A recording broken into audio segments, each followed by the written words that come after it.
Hello everyone, welcome to the Support for PhD Applications webinar. My name is Grace Lammerman. Unfortunately, my video isn't working for some reason on this call, but all the panelist videos are, and hopefully we can hear them all as well. I'm a third year PhD student at the University of Leeds, and I study micropaleontology. I'm joined by 6 other PhD students and the Earth Observation CDT Administrator and the Panorama DTP Manager. I'm going to ask each of the PhD students to introduce themselves and the university they attend, the application process they went through, and their area of research. So Dorothea, if we could start with you. Yeah, hello everyone. My name is Dorothea Moser. I am a PhD student at the University of Cambridge and the British Antarctic Survey. A member of the CCLEAR DTP, so not even the SENS CDT, but I hope that I can give some insights into how the application process worked for this one. And I'm working with ice cores which are melt affected and trying to resolve the effects on that archive in terms of chemistry and structural interpretation. Fantastic, thank you. And Max? Yeah, hey, I'm Max. I'm at the British Antarctic Survey as well, and I'm registered with the University of Edinburgh, and I'm looking at the crust and lithosphere structure in Antarctica using gravity and magnetic airborne on satellite data. And I'm with the SENS CDT as well. Brilliant, thank you. Amethyst? Yeah, I'm Amethyst. So I actually came through the Panorama DTP. I'm a second year PhD at the minute, just started second year, and I'm a meteorologist. So I mainly work on tropical cyclones, modeling them using the Met Office model and comparing it to observations to see where we can improve. Brilliant, thank you. Sam? Hi everyone, I'm Sam. I'm a second year PhD student at the University of Leeds. I'm part of the SENS Earth Observation CDT, and I work as part of a climate impacts group looking at food security. And a big part of my PhD is detecting crops from space. Brilliant, thank you. Sophie? Hi, I'm Sophie. I'm based at the National Oceanography Centre in Liverpool. However, I'm registered at the University of Leeds as part of the SENS CDT. So my PhD is looking at mapping and tracking a large seaweed bloom using ocean models and satellite data as well. Brilliant. Charlotte? Yeah, so hi, I'm Charlotte. I'm at the University of Edinburgh in my first year, and I'm with the SENS Earth Observation CDT as well. And my project is using satellite data to look at Antarctic vegetation change. Fantastic, thank you. Wendy? Hello, I'm Wendy, and I'm at the University of Oxford, and I'm in my 4th year now. Prior to the direct PhD program, which is not DTP or CTT and any of the joint partnership. And I'm working on earthquake geology, and meaning that I'm studying the faults in Central Asia and also using some satellite images to help do the research on that. Thank you. Brilliant, thank you. And Eleanor, if you'd like to introduce yourself. Hi, I'm Eleanor Graham. I am the SENS CDT Administrator at the University of Edinburgh, and I work with Ruth Amy, who's the Administrator at the University, Manager at the University of Leeds on the SENS CDT. So here to talk all things SENS if we need to. Brilliant, thank you. And Nigel. I'm Nigel Richards. I'm the Manager of the Panorama DTP. I'm also having a few issues with my camera. But I'm based at the University of Leeds, and I can answer any questions in the chat or in the question answers about the Panorama process, if anyone has any. Brilliant, thank you. So that's all our panelists. So we'll just jump straight into the questions. So people have been asking how we go about finding PhD. So Dorothy, do you have any tips on that? My tip for finding a PhD is doing internships and chatting to your supervisors during internships about that, because this is how my PhD came about. I worked with my supervisor during my PhD now, also during my master's, and we talked about potential projects that could come out of the master's, and that was a great way to set up a good supervisor supervisee relationship and also a cool project. Brilliant, thank you. Charlotte, did you go about finding your PhD the same way, or did you have any other way of finding one? I personally talked to my personal tutor at university, and he actually directed me towards like Sense and Panorama and other DTPs and CDTs. I also looked on findaphd.com. That's quite a good website. But if I'm being completely honest, it was actually my mum who pointed me most towards Sense. But yeah, there's all sorts of ways. Brilliant, thank you. Sophie, did you find yours in a similar way? No, again, mine was slightly different. Mine was actually through Twitter. So one of my lecturers at university recommended just to follow all your lecturers on Twitter, make a nice academic account and follow academics in the field you're interested in, but also follow your lecturers. And one of them retweeted the Sense CDT sort of application that I saw. So yeah, through Twitter. Brilliant, thank you. So lots of different ways to find PhDs. Sam, someone's asked, when do you apply for a PhD? Do you have any input on that? Is there any best time to apply? When do you apply? I think most, at least for me, I applied, I'm racking my brains now, around about December. That's probably just due to when the positions were kind of announced rolling into next year. But I think most of the time, autumn time is a kind of a typical time where most PhD application kind of open. I think it varies by CDT, but probably around about that time in the year, far enough in advance, that's when the kind of opportunities arise and you should start looking out for things. I think it probably very much does depend if you're in your undergraduate and you're already considering about a PhD, or perhaps you're maybe like myself, I was in industry, so I kind of had a disappearing knowledge of the academic year. I kind of forgot how that cycle kind of worked. So yeah, maybe it does depend. Brilliant, thank you. So Amethyst, you're part of the Panorama DTP, you said. What were the general PhD application process components? Like, was there an online application interview, etc.? Yeah, so for Panorama, well, I applied just before COVID hit. So things might have changed a little bit, but generally there's an online component where you have to submit a personal statement, kind of expressing your interest in the topic and basically why you're interested in this, why you're interested in being a researcher as well, and what you think you can bring to that kind of dynamic. There's also provide references as well within that process. And then after that, it was quite simply just an interview. So it was an in-person interview, which was split into 3 smaller interviews. I think, again, it varies by DTP, CDT, and other funding programs.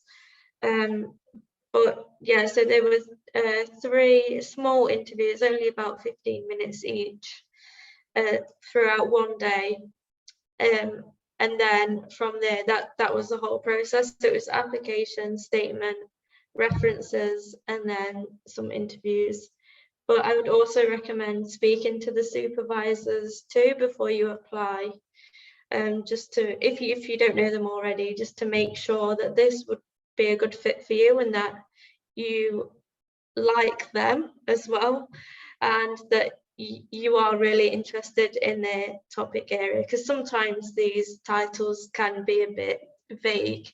So really speaking to the supervisor, while it's not always a formal part of the process, is a really useful thing. Fantastic, thank you. Dorothea, was your application process similar?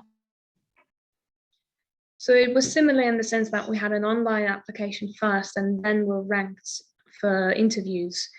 That is similar. The setup of the interview itself was more, it was in person as well, shortly before COVID hit, but it was first a short presentation, a 5-minute presentation of how you would approach this PhD, giving a short summary, and maybe even incorporating a bit of your personal vibe into that, and then being asked about all this and all things DTPs. Yeah. Brilliant, thank you. Wendy, was yours similar as well? Yeah, so because I'm an overseas student, so all my application process is online, but it's quite straightforward. It just the first step is by putting documents in the online application system, and then there is an interview as well, and all the interview is online. And my interview is a group interview. I mean, there are 3 panelists interview 1 student at the same time, and it's about 20 minutes. And yeah, that's all. Great, thank you. Charlotte, someone's asked, what qualifications or experience do you need to have to apply for a PhD? I think each one is slightly different, but I think most require, in terms of like classification, about a 2-1 or above. But I think just general, like consistent good grades really. And I think in terms of experience, they're looking for if you have potential to do good research. So I think if you've done research experience, if you've had some over summer, or even like a master's dissertation, anything like that that is linked to research skills, you can link in, and that can come in many different forms. It's not necessarily a specific research project. You know, there's a lot of different things you can do which you could link to the skills that the PhD you're applying for has. But yeah, I did like some like research experience over a summer, and that can like definitely be added into the application. So yeah. Fantastic, thank you. Sam, someone's asked, I know we've touched on this briefly already, but do you need to contact the project supervisor before applying? I always think it's the more I think about it, the more I think it's a really good idea. I didn't think there was any formal requirement to reach out to my supervisor before, as part of the applications process, but I wanted to know how that flowed. I had a few questions about the project in particular. I got their academic email and just fired off a few questions, and it helped me understand the PhD a little bit better. It helped me understand who I could potentially be working with in the future a bit more.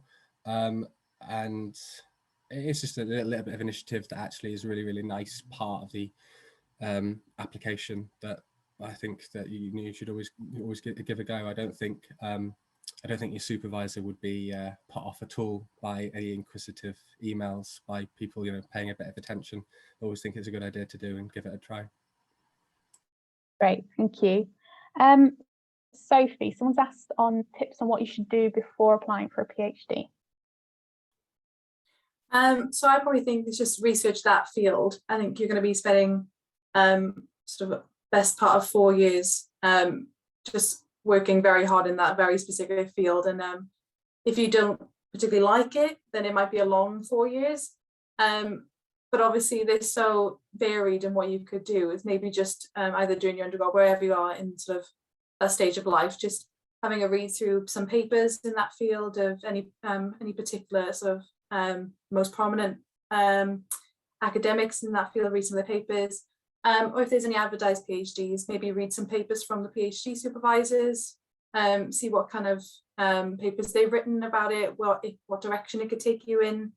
But yeah, getting familiar with it would definitely be something I'd recommend. I guess you don't need to know everything because that's what the whole PhD is going to be doing, but just get an idea of what you might be signing up for. Brilliant, thank you. Dorothea, someone's asked how to prepare for a PhD interview. Do you have any tips? To be honest, I'm always going a bit over and over what I want to say before an interview. So I had a A3 sheet and wrote all the questions that I could imagine being asked. That was, why do you think you would be a good fit for this project? Why will this be relevant to your career? What is your ambition? Maybe thinking from a panelist perspective was really helpful. What would I like to know of myself if I had seen that presentation and if I had read my application? If there are any gaps in your CV, explain them. because there may be really good reasons for them, and it may be even a hook for why you now want to become a researcher or want to engage in that certain field. So I definitely think that having a list of answers and going through these questions beforehand is really helpful. Great, thank you. I know everyone prepares for an interview different, so I'll ask another panelist to see if their preparation techniques are similar. So Charlotte, are yours similar? For me, yeah, I did prepare kind of like common answers to, answers to like common PhD questions. And I think it's good to have an idea of the things you want to say, like the research experience you've had, how it links to the project. And I think it's good to definitely go in with prompts, but I think it's also good to not be too scripted, because I think that will come across. I think it's good to kind of know your stuff, but also be able to get across your genuine interest and passion in the interview. And I think you can only really do that often by talking honestly on the spot. So I think prepare and have prompts, but don't kind of read from a script. That's probably my best piece of advice. That's kind of how I prepared, and that they worked. So great, thank you. Wendy, someone's asked about questions within the PhD interview. Is there a question or a topic that you remember specifically that was asked in your PhD interview? Yeah, so for my interview, I expected that they will ask a lot of questions like, why do you want to do a PhD, and like what's your ambition and your career? But in contrast, during my interview, they spent most of the time asking about my past research, because I had a master's degree before I applied. So I think I remember that almost 90% of the time they are asking me about my master research and the methods and all these very detailed research stuff. So it's very academic questions. It's not general question at all. So I was quite surprised. So be prepared, that might happen. So I mean, the suggestion is that do be familiar with your own expertise and your past research project. Brilliant, thank you. Sophie, was your experiences similar? Yeah, it was. I went straight from my undergraduate degree into my PhD.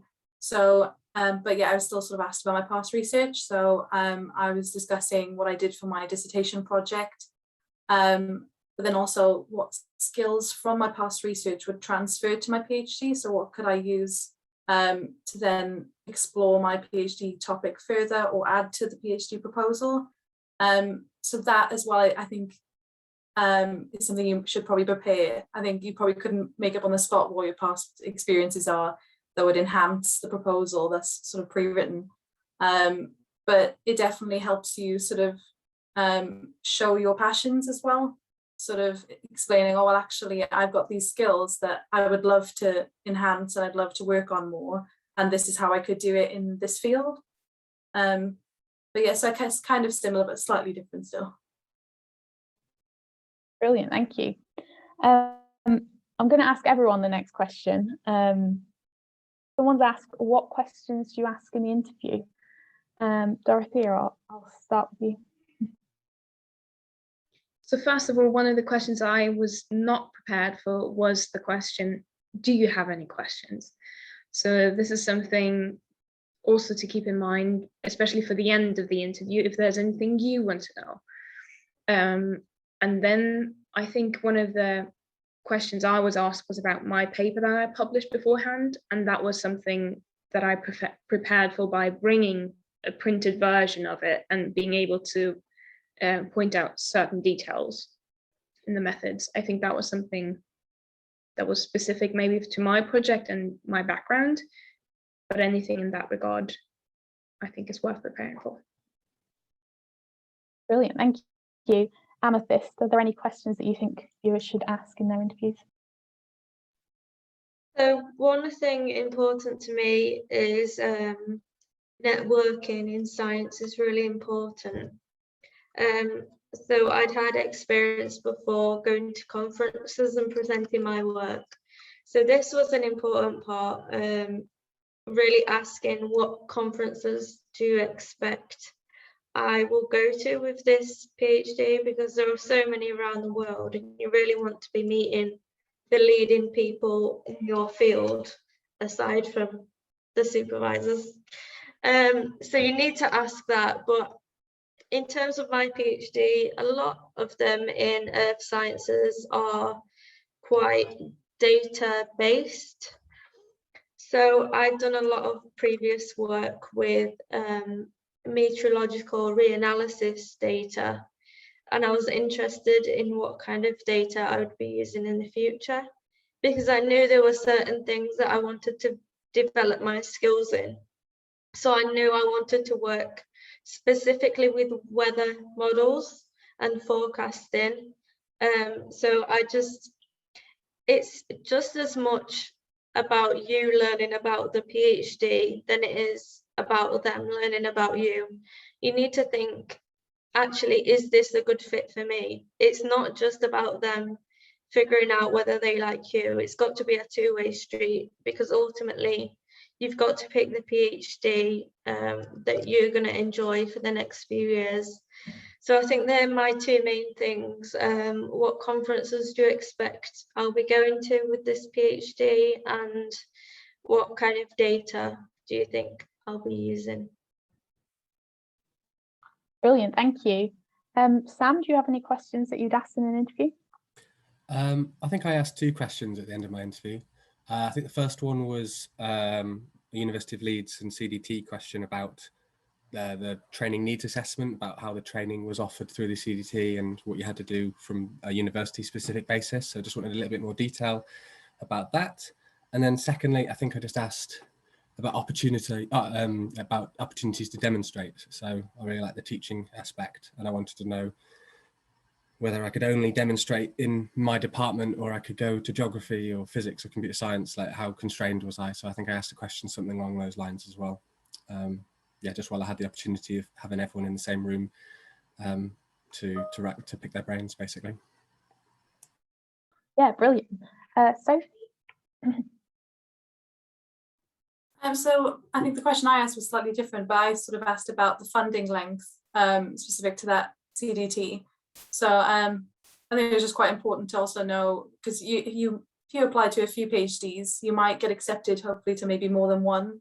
So if you've got to come down to choices, you probably should know everything you can about those different PhD processes, either just the CDTs or the universities themselves. So I asked about the funding length and whether it covers the your final sort of assessment, the Viva, or not. Yeah, that's what I asked. Yeah, brilliant. Thank you. Wendy? So I didn't get a chance to ask a question during my interview, but when I was in a Zoom chat with my supervisor, I also asked about the funding parts, because I'm not associated with any like DTP or CDT partnership. So my research grant is 100% come from my supervisor. So if you're applying to a direct PhD program, you need to make sure that your supervisor have enough research money for the entire time of your PhD. Yeah, thank you. Charlotte?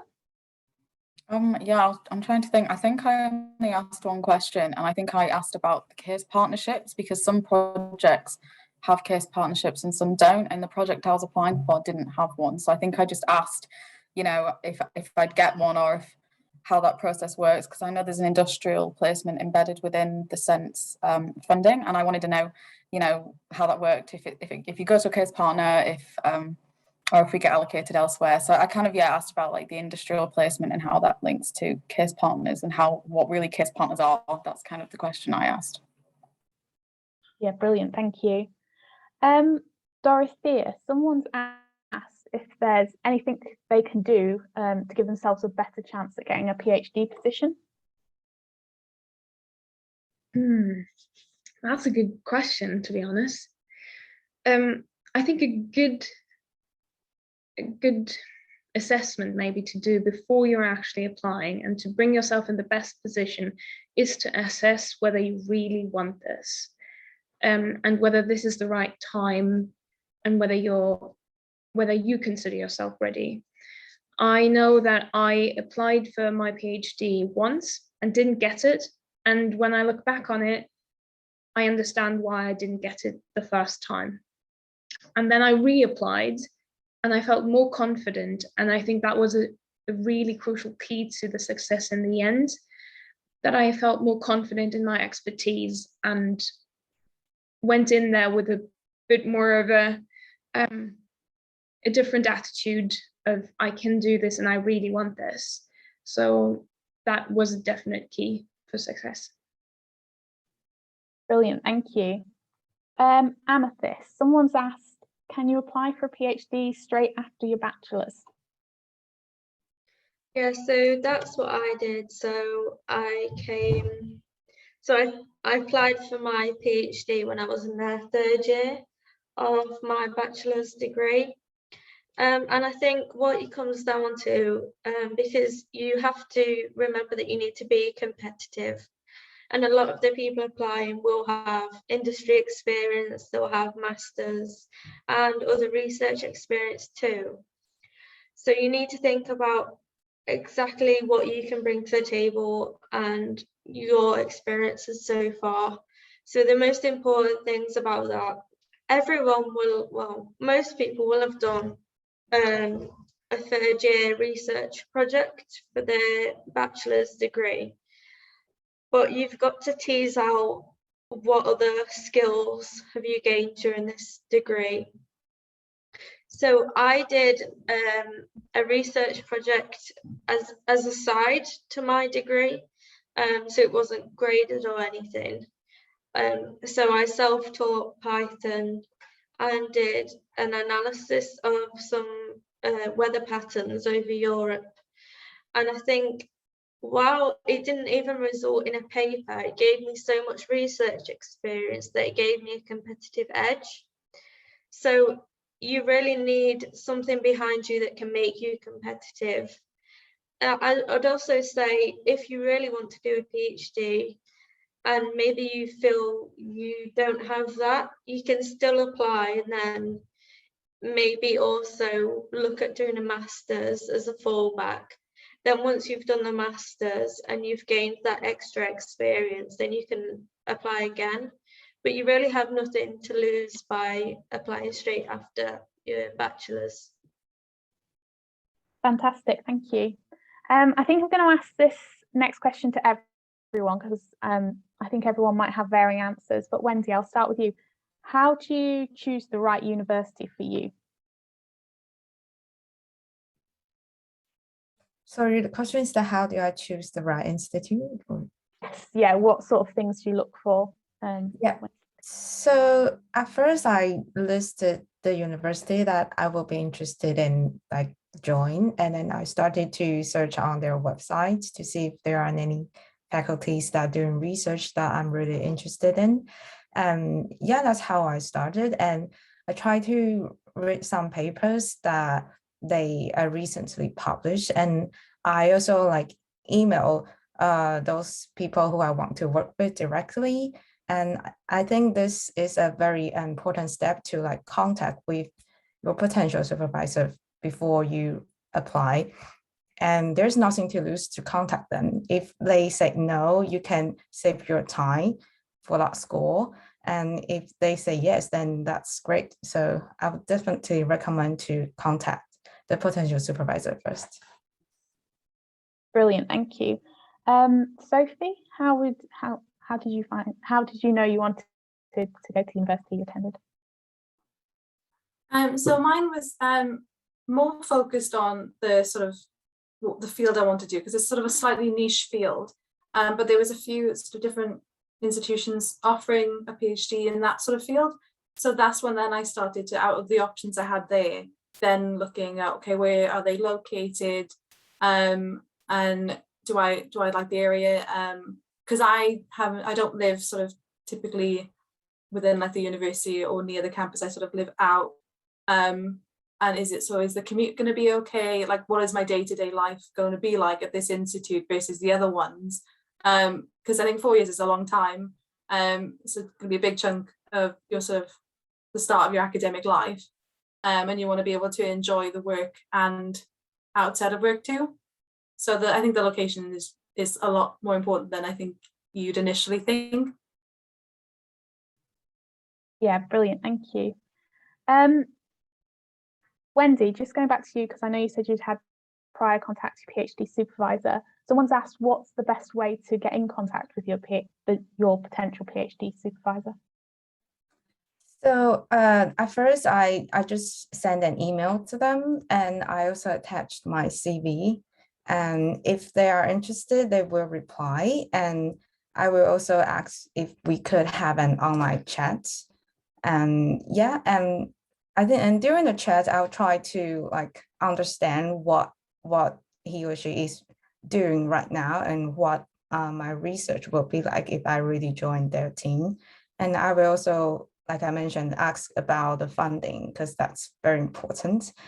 And yeah, that's how I contact them. I guess that just don't be shy, just email them. And if they don't reply, that's, yeah, it will make things worse. Just email them. Yeah. Brilliant, thank you. Sam, someone's asked, how quickly should I apply for a PhD after it becomes available? I hope there's no first come first serve. It's not going to be a stack of papers on somebody's desk, and if you get in early, you're going to get some kind of priority. I think when PhDs are advertised, there's quite a favourable window of time in order to put your application in. But of course, if you take the time to digest the project brief, and if it's something that you really want to apply for, obviously start early. The application could take longer than you think. You have to write like a statement of motivation, etc. You have to source references, etc. A lot of those things take time, so make sure you start early and make sure you're organised going into it. So that's the only reason why you'd want to do it as quickly as possible. But when it comes to actually clicking the big submit button, submit it the day before. I don't see much disadvantage. Just submit it when you're happy with it, but make sure you've given yourself lots of time for planning, really. Can I jump in with this one, Grace? Is that all right? Basically, we do not, I mean, it's obviously different for Panorama. They might do it slightly differently, but we won't look at any applications until after our deadline, which is the 9th of January. However, we will not accept any applications before then. So as Sam says, take your time to do it, so that if you do have a problem, also bear in mind that the application date's over Christmas, and we are going to be away. The universities are shut for 2 or 3 weeks, so there's not going to be somebody at the end of your email to answer the questions, and it gives you a really tight turnaround. We go back to work, I think, on the 5th or the 6th of January. The deadline's the 9th. So my suggestion would be get it done, at least a week before Christmas, so that it's the application's in and everything else. Now, just to say, I'm seeing quite a lot of questions on the chat at the moment. Really looking at it from my sort of point of view that deals with all the applications, there's a lot of questions there that could be answered by reading the website. And in all honesty, if you want to apply for a PhD, you've got to use a little bit of your own initiative in these things. So I would suggest that if you are really interested, whether you want to come to one of our centres or somewhere else, that your first and foremost is to read all the information. Then when you've read it again. And then if you want to find out something else and you're really stuck, then email us, because in all honesty, a lot of these questions could be answered. Also, seen quite a lot of questions about kind of availability of English requirements and things like that. Again, all this information is on the university website. And I think we try to, in a sense, I'm sure Panorama does point it towards, from our website. So please, that's my ask from you guys, is that if you want to apply for a PhD, you've got to show your own initiative, and finding out this information is really important. And that's why we spend a long time making sure our websites are up to date. So please read them. I'll give you details of the website and also my email address later in the seminar webinar if anybody wants to get in touch with me and ask me something more specific. Thank you. Sorry to interrupt, Chris. That's brilliant, thank you. I think we'd all agree that the Panorama and the Sense CDT websites have so much information, and that's where you, as you said, you'll find all the most up-to-date information with project titles, descriptions, etc. So we do have another question as well. Charlotte, someone's asked, what is the best way to ask for references? Would that be via email or face-to-face? I think I emailed my 2 references with my personal tutor and my dissertation supervisor, my master's dissertation supervisor. And I think it was I either emailed them or it was when we were on because this was during COVID time, so it was a kind of Zoom call. And I asked them then, but I think it's worth spending some time thinking about how to address them and ask them, because I think references are important. So I think it's good to think about how to ask them for the references. But yeah, I think I did it face to face over like a Zoom call. But yeah, I did prepare a little bit. Great, thank you. Amethyst, someone's asked, how did you decide which PhD to apply for? So I applied for a few, but I did actually have discussions with most people before I applied, and I ruled some of them out straight from those conversations. And I actually went to visit some of the universities as well to have a look around their department and see what it was like, because in earth sciences, in all departments really, the departments will be really different depending on the university that you go to and their funding and their kind of specialism. So I thought I came from a really great, vibrant, atmospheric community at my previous university. And then when I came to Leeds to have a look around, I noticed just how much bigger it was. There was obviously so much more funding and so much more broader interest that would relate to what I'm interested in. And then you can go to other unis as well. Just an example, I went to another, and the meteorology department was within a tiny geography department. So judging from that, I thought this is maybe not the best place for me to be. So that kind of really helped to inform where I wanted to be, which had an implication also on the projects. You also need to look at the departments that are offering their PhDs, because they can have a title, and like I said earlier, it can be quite vague. But once you look into the departments they're in, so I was looking at a tornado PhD, and it was actually run by the engineering department. And when I dug a little bit further, it was all about wind engineering. So I think you really need to get a good background on all of these different projects, not only what the supervisor's like, what the department's like, what department it actually is. And then also you should have a look through the description of the project and look through what they're expecting from an applicant. And if you can tick the majority of those boxes, you're probably good to go. But you also need to think about, sorry, the lights have gone off. You also need to think about what this is offering for you as well in terms of your career goals, where you want to orientate yourself in the field, and what kind of skills you want to pick up, because all of this comes into kind of this one big thing where you're going to be basically starting your academic career. So all of this needs to be really solid, and all of these different components need to advise which project you're going to go for, because one tiny thing could tip it to another project. So definitely have a look at a few and investigate it as much as you possibly can. Brilliant, thank you. Dorothea, someone's asked, what do you think the most important part of the application is? The CV, the cover letter, the references? I honestly think it's the CV, because that is your summary in a way of your expertise and your background, what you bring to that project, how you approach it. So I think that's the most important when it comes to deciding whether you're going to be ranked for an interview or not. That's at least the case for the Cambridge C-Clear DTP. I'm not sure whether that is the same for other DTPs, but I definitely know that the grades and your the final degree have a lot of influence, and the background in that area, so whether you already have dealt with the subject, is a crucial part.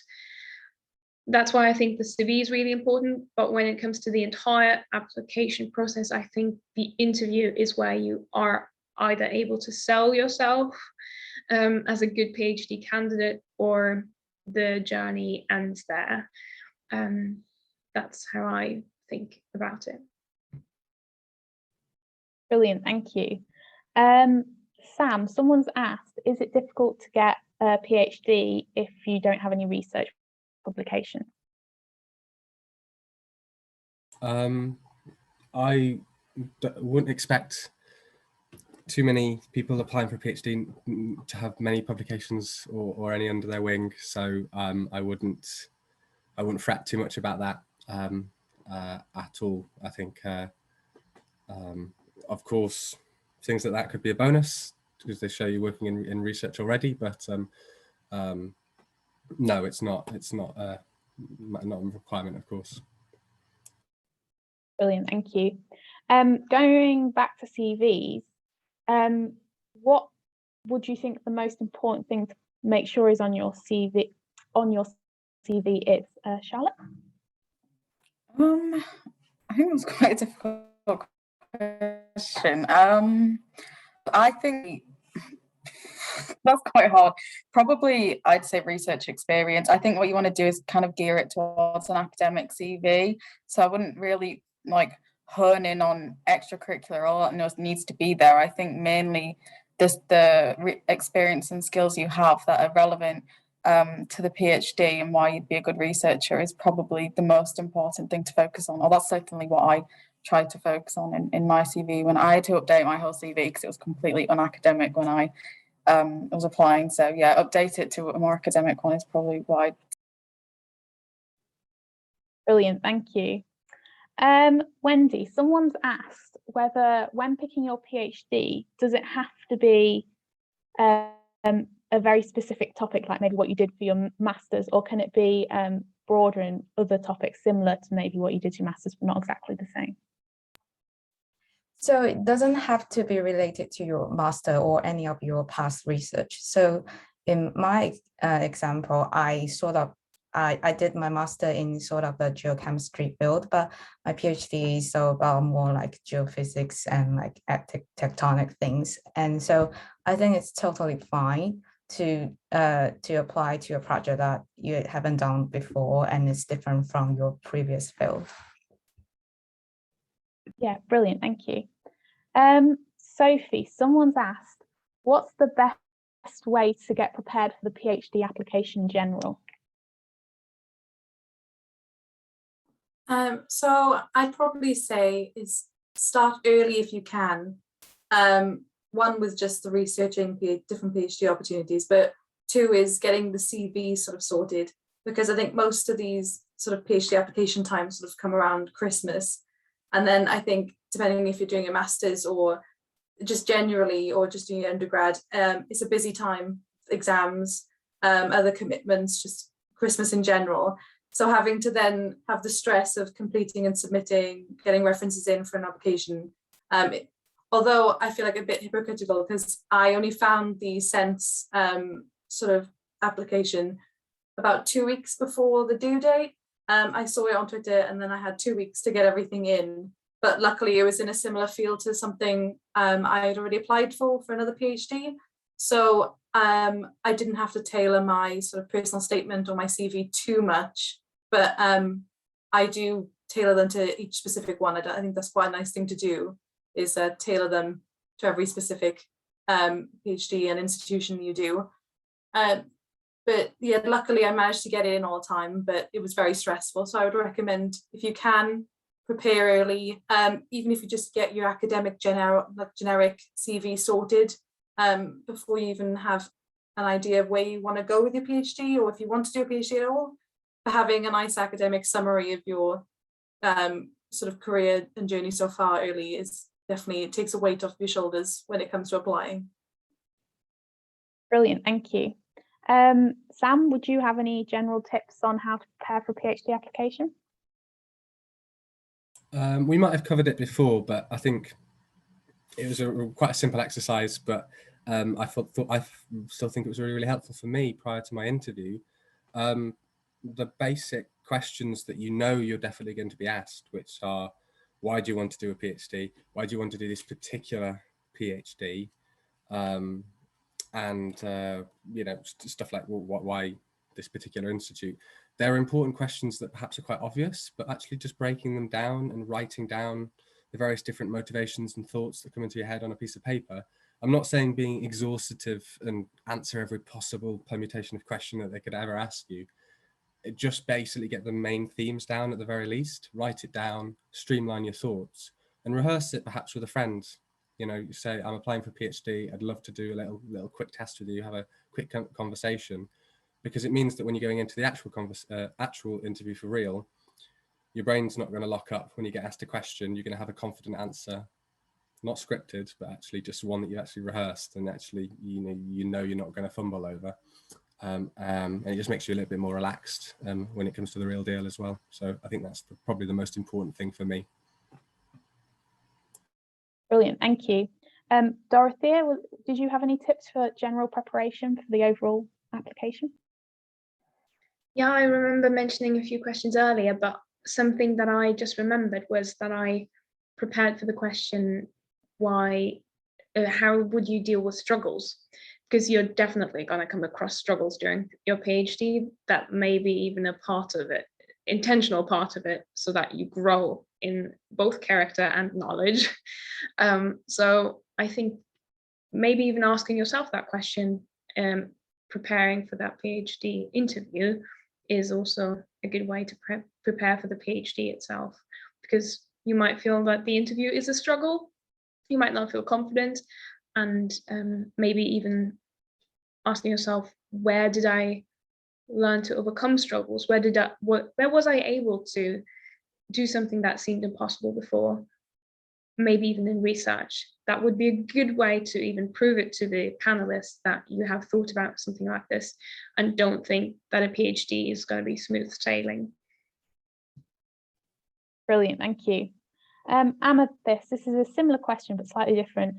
Do you have any tips on how to make an application stand out? I think one thing you need to put in there is you need to demonstrate that you are really passionate about the field. It's good to say where that passion has come from or what inspired you to join this field, and it's not really a good idea to say I've loved this since I was a child or something. You need to have solid reasoning behind your passion, because you do need to be really interested in this topic. Sometimes a strong background in physics or chemistry or whatever, or maths, isn't the best thing you can bring to this PhD. It's a love for the field and I want to know more. So I think you really need to convey that in your application, along with all of the other stuff. But the passion is the real thing that you need to be able to convey. That's brilliant, thank you. Charlotte, is there anything else you'd add to an application to make it stand out? Yeah, I just want to say, like what Amethyst said is I'd completely agree with. Like, I think grades and stuff like that gets you so far, but what will get you over the line is passion and interest, and I think that's really what they want to say as well. But I think you can get that across in the interview, but I think in the application stage, like the personal statement and stuff, I think it's really important to link and think about what experiences and skills you have and how that really links to the specific project. And the DTP or whatever overall. I think because you want to convince them that you are absolutely perfect for this project, and I think the way you do that is by linking everything you've done to the project. And I think it's you can do it. You just have to think a bit about it. But I think, yeah, make sure you link what you've done to the project and to the CDT or the DTP. But yeah, that's probably the advice I'd give. Brilliant, thank you. Sam, someone's asked, what are the supporting documents you'd need for a PhD application in general? Well, the important documents, you need a up-to-date CV, you need 2 references, a statement of motivation. These are probably the most important ones that I can think of. And then probably further along down the line, you'll need proof of your academic grades, but that's probably post-offer. Are there any more important documents? I really am racking my brains. I think I've got all the major ones covered. Brilliant, thank you. Sophie, someone's asked whether you could have a job at the same time as doing a PhD. So, I mean, the PhD is full-time, so you're paid for sort of the 40-hour work week.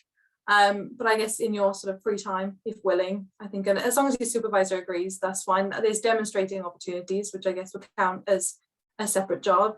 I know I tutor sort of GCSE on evenings and weekends. But I think that's where your relationship with your supervisor comes in. It's quite key. So just have a chat with them if you're thinking about doing it, then have a chat, see what they think. Because during your PhD, they'll know you best, and if they feel like you're sort of, the workload is too much, then hopefully you'll have that sort of conversation with them, and you'll sort of know, okay, I don't think I can take on this extra work. But there is a good sort of funding anyway, so I think any extra work is just to enhance your CV, could be possible. Just depends on if you feel okay to do it. Yeah, brilliant, thank you. Dorothea, someone's asked how long a CV should be. I've seen that Sam has already put something in the chat, but I definitely agree that it should not be more than 2 pages. That seems to be an academic convention at least, and I fully agree with that convention now. I thought it had to be longer to cover all my wonderful expertise, but it doesn't have to be. So make it concise and really densify everything you want to say into those, the shortest words you can use. But yeah, I'm sure you can make the point on 2 pages. Brilliant, thank you. And Amethyst, what about a personal statement? How long should that be? So I'm thinking back, I think it was around 500 words. So no more. I think you should have no reason to go longer than that, really. So that would be about 2 sides of a page as well. But I think you should be able to get everything through in that, and if you can't, then you need to look over it and think about what you've written and really kind of make it more concise. Like Dorothea said, they don't have tons of time to go through loads of documents. So as long as if you can get your point across, keep it short and concise, that's the best way you can do it. Yeah, brilliant, thank you. Charlotte, someone's asked, would you suggest a pre-PhD experience outside of academia before moving on with PhD track? I didn't go outside of education. I came straight from an integrated master's, so I'm probably not maybe the best person to ask. I don't think it's necessary, but I think you have to really ask yourself if you want to carry on right now, or if you think you'd benefit from having a bit of experience in industry maybe before entering into a PhD, because it's a long time, it's a long commitment. So I think some people like to take that break. I personally just wanted to get straight into it. So I think it really depends on the specific person. Brilliant, thank you. Wendy, someone's asked a more general question, I guess. Would you do another PhD if you got the chance? No, because it would take too much time, I would say. But I think if you're really enjoying doing research, the PhD program is definitely a very good choice for you. But I don't think I will do another PhD. But That's brilliant, thank you. This next question I don't usually ask until the end, but I think we're actually running short on questions, so I'll ask it now. And I ask it to everyone, but what inspired you to do a PhD? And Dorothea, I'll ask you first. Well, it's always a tough one to go first, isn't it? But my personal passion is all about protecting the planet, and for me, knowledge is the key to do so. So I wanted to help gather knowledge about the polar regions in order to protect them. And knowledge is the key to changing the world, I think. So I wanted to contribute to that and decided to go for ice core science specifically. So that's my passion for the polar regions. Great, thank you. Amethyst, why did you decide to do a PhD? So yeah, I'm a meteorologist. So I did my undergrad in environmental science, and I knew I wanted to go into meteorology after doing my research project, but I didn't really think that I could get into the field with an environmental science degree. Meteorology is a very specialized subject.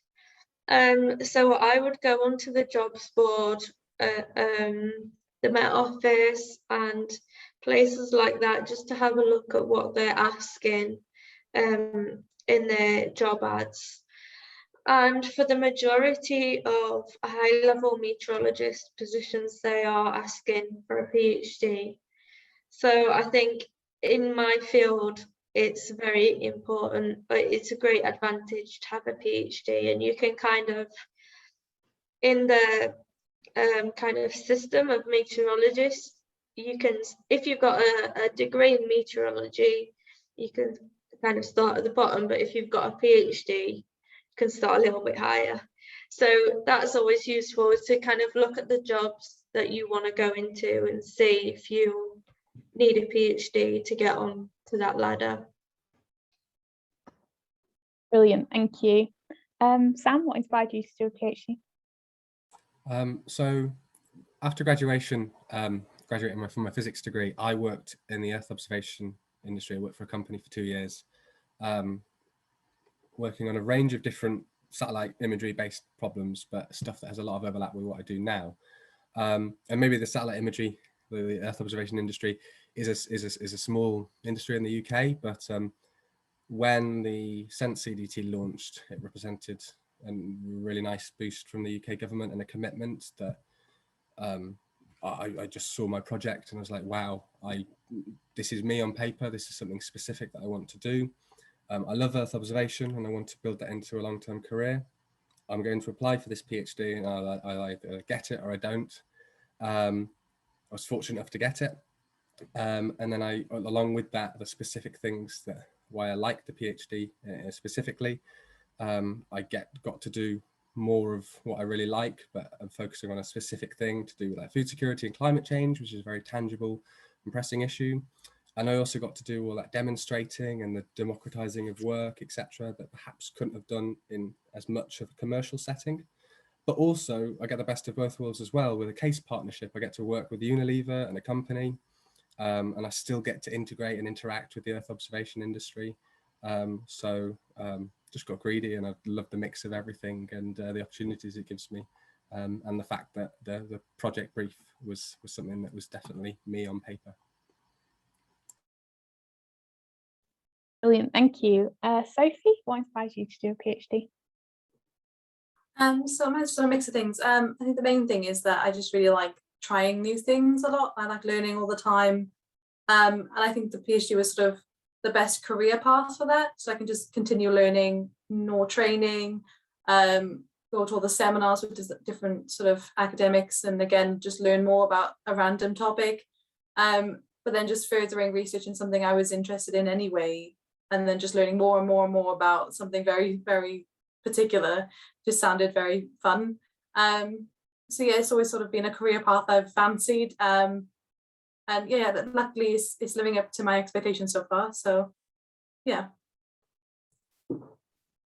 Fantastic, thank you. Charlotte.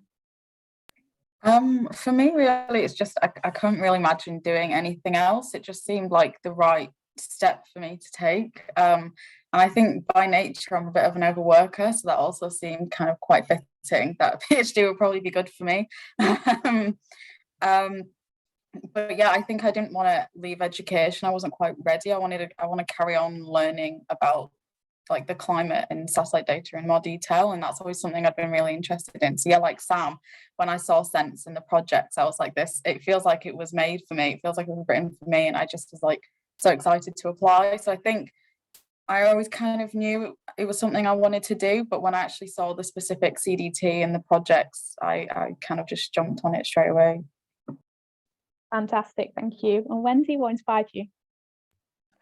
And so my reason is quite simple, because I'm from a country that's full of seismic hazards. So I would like to know more about earthquakes, because even till now, we know little about earthquakes. And during my experiences as an undergrad or master students, I really enjoy all these geology stuff, and I really enjoy doing the fieldwork. So yeah, so I think that doing a PhD studying earthquakes or even become a field geologist is my dream. So that's why I decided to do it.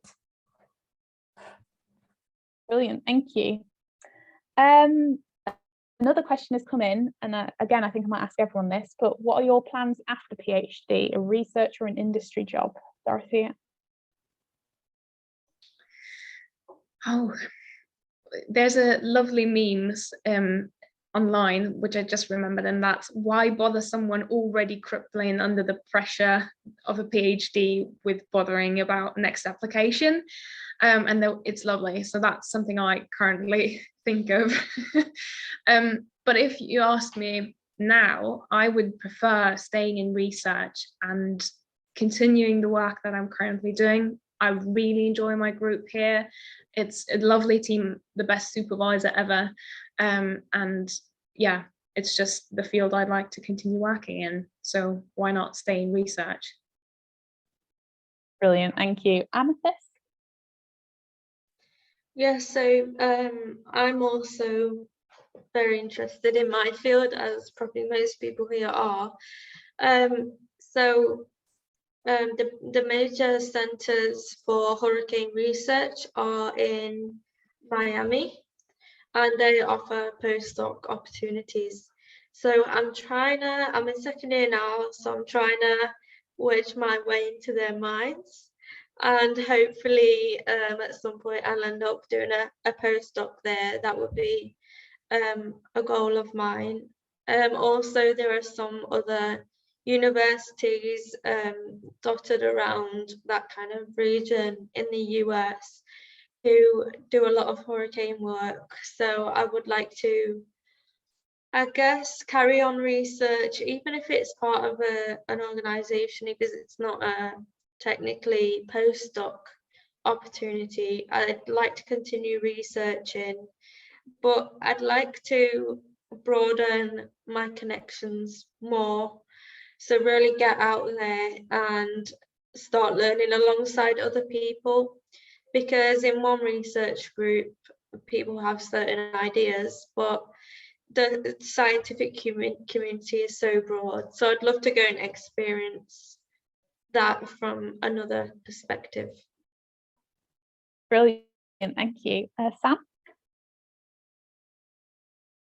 I think I'm quite lucky in what I work on at the moment with Earth observation for agriculture. There's a lot of commercial and academic applications for that. And as to whether I'd go for academia or for working in industry, I think I'd be very happy with either choice. If there was something postdoc opportunity that was a specific project that really captured my attention that I'd love to do, would love to continue doing that. But also in industry, perhaps it's a little bit less constraining in location, etc., and tenure, etc. So and length of time. So in industry, if I could still nurture that kind of research elements of perhaps still working on bodies of research, etc. I'd be enticed into that as well. So very flexible, I'd say. Brilliant, thank you. Sophie? So I guess it's sort of similar to Sam. I guess either industry or research would be great. I guess I was always thought I'd go straight into research. I thought there was just a linear sort of progression. You go from, you do your undergrad and you go into the PhD and you go into research. But I think working with my case partner has just sort of opened my eyes that what the possibility of what working in industry would be. I guess I didn't really know of many industry jobs that were available. So that has opened my eyes a bit that, you know, there isn't just one next step that everyone does. There's quite a few possibilities. So I guess I'm still leaning towards research in a minute, but I guess I'll be open to any options when I get there. Brilliant, thank you. And Charlotte? Yeah, for me, I'm quite open because I've just started my PhD, so it's not really something I've been thinking too deeply about. But in my mind, I'd quite like to do a postdoc. But also my project's partnered with the British Antarctic Survey, so I'd be also like really interested in potentially like edging my way in there and maybe working as a researcher there. But yeah, that's kind of the thoughts that I've had. But stay in the research field for sure. Fantastic, thank you. And Wendy? So I think I'm also like quite open to all the options because I do enjoy the freedom and the flexibility in the for doing a postdoc or stay in the academy. But I think the industry will allows me to use my knowledge more efficiently to the real world. So that's the question that I've been asking myself too. So yeah, we'll see. Brilliant, thank you. I will say to anyone who in the audience who's interested in careers that you can do with a PhD, there is another CDT seminar on Thursday the 2nd of December, which will be discussing that if you're interested. Okay, brilliant. Charlotte, someone's asked, how many projects can you apply for at once across various? Sorry, my internet's a bit dodgy, but I think I caught that question. Within I think one CDT/DTP, it's only one project, I believe. But I think you can apply to as many as you want. One of my friends applied to 9 different DTPs. I applied to 4. I think there isn't really any right or wrong answer, but I think there's kind of a trade-off between keeping your options open and increasing your chances by applying to more, but not spreading yourself too thinly, not being able to focus too detailed. So that's why I kind of went on maybe the lower end. But I also had a friend who applied to 2. So, you know, I think it is a trade-off, but I think somewhere maybe 4 or 5 is probably, and have 2 like favorites, some ones you really, really want, and then maybe a few, not backups, ones you obviously would like to do for the next 4 years, but maybe not your core favorite ones. That's kind of how I applied. Yeah, brilliant, thank you. Wendy, someone's asked, what non-technical skills are valued most, maybe the transferable skills? And which transferable skills should go on your CV? Sorry, my Wi-Fi's a bit dodgy. It should go on. Sorry, what non-technical skills are valued most? Maybe things like project management, time management, things like that. Right. I think time management is quite important, especially when your PhD program doesn't need you to take any lectures or you don't really have that much teaching to do. So you got 24 hours per day, that's all in your control. So you need to be very organized and make sure that things are on the right track. And yeah, so I think time management is definitely quite an important transferable skill. Brilliant, thank you. Sophie, would you say there are any more really important non-technical skills? I'd probably say communication. So one, presenting at either different conferences or just to your sort of lab groups, to your colleagues. I think when you're doing sort of a science project, I think that's the main key aim for your project, is to then show it to someone, communicate it to the sort of wider audience. But then I guess another one would be maybe just sort of writing. I guess I know it wasn't sort of the main thing with my undergraduate degree was writing, but your thesis is going to be quite a big paper to write. So maybe some scientific writing skills. That's just a nice skill to maybe try and do maybe at the early stage or before your PhD, before you start having to write your thesis in the end, or the papers between as well. Definitely, thank you. That's fantastic. Sam, I'm not sure if this, I saw it pop up, but I'm not sure whether it's been answered. How long is a standard PhD? Well, typically the PhDs are normally funded for about 3.5 years. I know for SENS specifically, it's 3 years, 9 months. So yes, depends on the program you're applying for, I guess. Brilliant, thank you. The next question I'll probably ask everyone because it's quite a broad one. What is the best and worst thing about doing a PhD? Dorothea? So I think the best thing about doing a PhD is having your project, your baby, that you're responsible for and able to push forward on. So I think that responsibility is something I really enjoy, because I'm responsible for the entire outcome of it. And that is at the same time also the worst thing, because there's no one else you rely on as much as yourself. So I think if you feel like you're on your own, you don't have any support, your supervisor is not good at communicating and helping you out when you're under pressure, then this becomes the worst thing. And I know at least one PhD student who's currently really struggling with exactly that, while I still think that I'm profiting from that freedom and that flexibility of having my own project, while for him it's become more of a burden. So I think it's the best and the worst thing, depending on how your circumstances are. Amethyst? Yeah, so I think the best thing for me, because I've got a case partnership with the Met Office and I'm working on the model. So if I think the best thing for me is that I can make a real life impact to the model and the forecasting, and therefore the people who are affected by hurricanes and tropical cyclones. So if I find something in the model that maybe could be improved in these forecasts, then I have people at the Met Office that I can talk to, discuss it with, share my results, and then they can say, yeah, I think we'll try this in the next forecast. And I think that's a really rewarding thing, is to have your inputs make a real difference.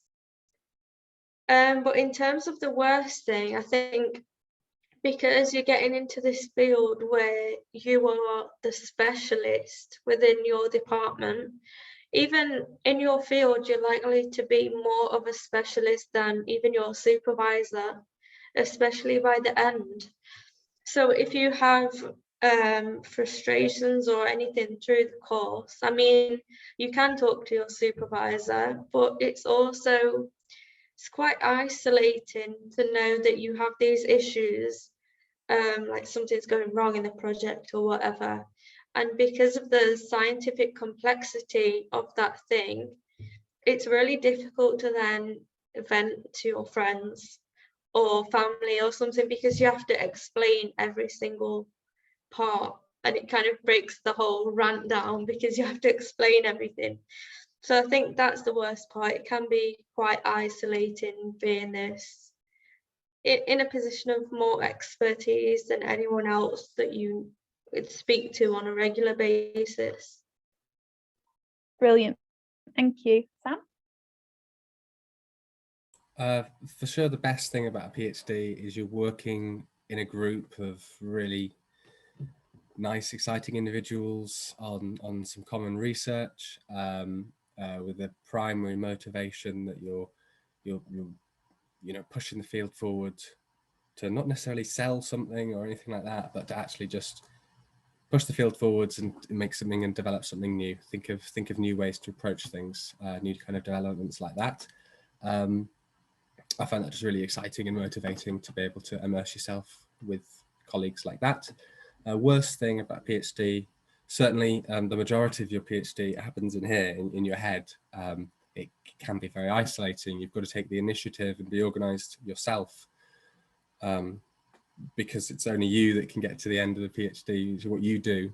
But certainly, yeah, you've got to do a lot of the heavy lifting in ways that perhaps in other lines of work, you're not expected to have that much responsibility. So yeah, it all very much lies on your shoulders, which yeah, has its own advantages as well, but it certainly does make it isolating if you do get a lack of confidence or you don't know which direction to go forward in next. Brilliant, thank you. Sophie? So I'd say the best thing that I personally found was just seeing my progression actually from the start of the PhD to sort of a year in, both just like personally and just academically. I was quite surprised really where I've come from the beginning of the PhD till now. And I think you don't really see that often in sort of like my undergraduate degree, because there's all the different modules and they're all separate things. But just working on the one project, I guess, yeah, mostly on your own, but in collaboration with your supervisors, seeing sort of the work I started with versus sort of after my 1 year review, it's quite nice to see that. And you sort of then makes you look forward to seeing the final thesis, final product that you get to make yourself. I guess then from that, I think the worst thing of PhD, I think was for me, it was quite a big jump from an undergrad straight into a PhD. So I didn't know the programming language that I'm primarily using now, so I used a different one. So that initially was a big jump. And then also the field isn't exactly specifically what I did for my undergraduate degree. So it was all very small things, but altogether it was quite a big jump. So for the first couple of months, you're sort of diving into all these new different topics and this new field, and it was a bit sort of overwhelming. But luckily I had the support from my supervisors and colleagues as well. So it wasn't too bad, just a bit of a sort of jump into the deep end sort of moment. Brilliant, thank you. Charlotte? Yeah, for me, the best thing is really the thought that I'll be able to spend the next 4 years doing something that I find so interesting. I always found satellite and remote sensing data so interesting. So I feel so lucky to actually, I'm being paid to do this, and it feels really strange. And I love it. And just the thought of being able to actually personally contribute to improve the ways that satellite views the Earth, I just think that's the coolest thing ever. So that's probably the biggest, the best thing for me. Obviously, I just started, so I can't go into any like technical details. I think maybe the worst thing is probably just, you know, classic imposter syndrome, feeling like everybody's smarter than you, or, you know, you're not good enough or whatever. I certainly get that. I've never had that since I've started, but I think it's just important to not compare yourself to other people. And I guess you get chosen for a reason, you know, so that's probably, I think, something that everybody, all researchers have. So I think it's just opening up that conversation, but that's probably maybe a drawback about doing a PhD. Brilliant, thank you. And Wendy? So I think the best thing for me as an overseas student is that I get the chances to work with fantastic scientists and colleagues from all over the world. And I got the chance to do fieldwork in the areas like I won't be able to go if I stay in my home country. So that, I think that's great. But on contrary, the worst thing I think is COVID. Because of COVID, I cannot do fieldwork in my study area anymore. So I need to sort that out, and I need to find a way to adjust my thesis content and try to find new data and figure out new methods. So yeah, so I would say that those unexpected accidents might be the worst thing. And yeah. Brilliant, thank you. So we're almost at the end now. So to draw to the close, could I ask each panelist to give their one top tip that they rank above all others for PhD applications in general? Dorothea, could I start with you? I think my first top tip is evaluate if you want it and what do you want, because this is the foundation of it all. What's your motivation? If you're not passionate about the project, but rather just about the title, I have my doubts. So really have a deep dive into your soul, what your maybe even calling, or at least your next step is. So that's my top tip. Brilliant, thank you. Amethyst? Yes, so I think the most important thing to do is to meet the supervisor, visit the area if you can, and check out the department. The light's gone again. But yeah, I think that's the most important thing. You just need to make sure that the environment is something that you will be happy to be in, and that you would be happy to work with this supervisor.